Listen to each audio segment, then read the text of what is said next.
அனைவருக்கும் வணக்கம். நம்ம மல்லி சீரியல்ல என்னெல்லாம் சுவாரஸ்யமான விஷயங்கள் நடக்க போகுதுன்னு பார்க்கலாம் வாங்க. ராஜேஸ்வரி ரஞ்சிதா ரெண்டு பேரும் பார்த்தீங்கன்னா ரொம்ப சந்தோஷமா இருக்காங்க. ஏன்னா நம்ம சொன்ன மாதிரி அந்த மல்லியை அந்த ஆள் போட்டு தள்ளிடுமா. ஸோ அந்த ஒரு ஃபோன் கால் மட்டும் தான் நமக்கு வரப்போகுது, அதை தான் நம்ம எதிர்பார்த்துட்டு இருக்கோம் அப்படின்ற மாதிரி அவங்க ரெண்டு பேரும் நினைச்சிட்டு இருக்காங்க.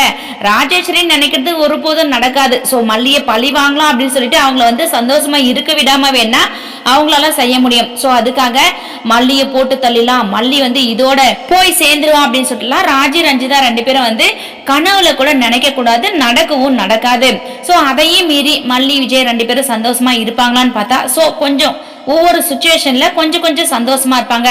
வெண்பா இல்ல காணாம போயிட்டு அவளுக்கு ஏதாவது ஆபத்து வருது அப்படின்ற போது மட்டும்தான் ரெண்டு பேரும் கண்டிப்பா ரொம்பவே வருத்தத்தோட இருப்பாங்க. இன்னொரு பக்கம் அன்னபூர்ணி என்ன நினைச்சிட்டு இருக்காங்கன்னா ஸோ மல்லி விஜய் வெண்பா மூணு பேர் ரொம்பவே சந்தோஷமா இருப்பாங்க. கூடிய சிக்ஸ்ல நம்மளோட பொண்ணு நமக்கு ஒரு பேர குழந்தைய பெத்து கொடுக்க போறாங்க அப்படின்னு சொல்லிட்டு தான் அன்னபுண்ணியமா நினைச்சிட்டு இருக்காங்க. ஸோ அது இப்போதைக்கு கண்டிப்பா நடக்க போறதில்ல. ஏன்னா ரிசார்ட்ல பிரச்சனை மேல பிரச்சனை நடக்க போகுது, அதையெல்லாம் சமாளிக்கிறதுக்கே தான் கண்டிப்பா இவங்களுக்கு டைம் கரெக்டா இருக்க போகுது.